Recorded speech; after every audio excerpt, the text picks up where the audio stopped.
Balik na nga tayo sa Day in a Life as Simon's Wife Collection Specialist, Content Creator. At ito, dahil 2026 na, balik labada na naman tayo, nakbaka.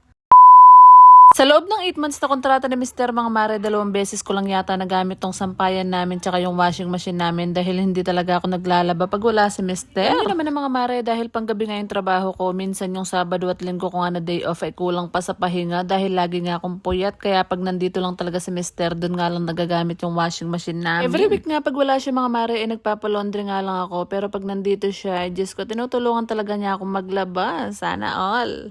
Chares.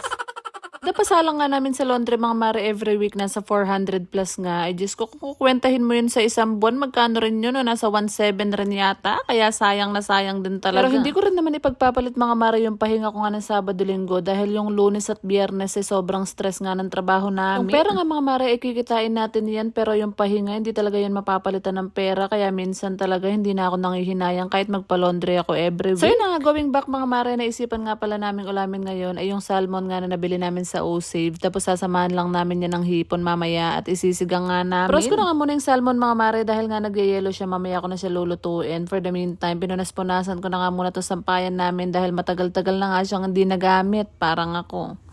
Chares! Ngayon nga Mga Mare, dahil medyo makulimlim yung panahon, hindi ko muna sinama yung mga damit namin. Puro bedsheet, kumot, tsaka mga punda nga yun nilaban namin for today's video. Every week nga ako nagpapalit ng kumot, punda, tsaka sapin Mga Mare. Kaya nakikita nyo yung mga kumot namin, nag-fade na yung kulay, kakalaba. Hindi ko alam Mga Mare bakit hindi ko mapalit-palitan yung mga punda, kumot, bedsheet namin na nag-fade na yung kulay. Dahil Diyos ko, pinaghirapan ko yata yan kay Bombay. Chares! Ganun pa man Mga Mare, buti na lang talaga may mabait at masipag akong asawa dahil Diyos ko, kung hindi, sasoli ko talaga siya sa nanay niya. Chares! Hindi naman sa pagmamayabang Mga Mare, pero pag nakabakasyon nga si Marino, ay Diyos ko, maaasahan mo talaga siya dahil Diyos ko, pag luto na ka, pamipi na ka, lahat na lang gagawin niya para sa'yo. San ka pa, nakbaka? Sana all. Tignan mo naman Mga Mare yung pangmalakas ng sinigang niya. Diyos ko, kahit ako hanggang ngayon nagbo-voice over, naglalaway talaga ako. So yun nga, fast forward Mga Mare, ano pa nga ba yung gagawin pagtapos nga namin maglaba? Syempre, yung paborito niyang Red Horse, yung ihahain ko sa kanya imbes na merienda. Chares.